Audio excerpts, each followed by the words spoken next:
Ito nga guys, ayan, yung anak-sawa ko, siya na lang yung nagpaluwag dito. Ayan, para tipid tayo sa budget. Kasi pang tubong na lang yung ipapatrabaho dito. Ayan, pinatag niya dito dati, malalim yan dito banda. Ayan, para pag sakaling may mga anak, pwede kami dito duman. Dati, lubog yan siya sa pinatambakan namin dyan. Yan, tinambakan.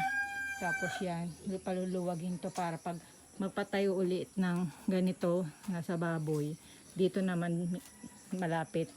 So dadahan-dahanin lang muna. Ayan. Medyo malayo-layo na rin yung nararating, charot. Kasi dati hanggang dito yun yung lupa. Nabungkal ng asawa ko dyan. So lumuwag-luwag na siya. Kaya lang madulas talaga yung putikan. Kaya ingat-ingat din. Ayan, natatambakan na siya. So pumapantay na. Doon naman sa susunod sa kabila. Doon.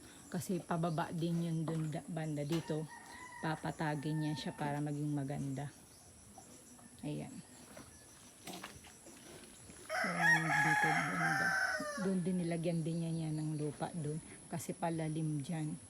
Yung mga bandang parang malalim siya. Dinadagdagan niya ng mga lupa. Yan lang ang buhay dito sa probinsya. Simple lang.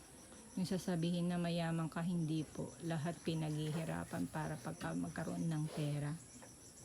Tiyaga talaga din. At yung asawa ko matyaga talaga siya sa ganyan. Yun lang guys. Babush!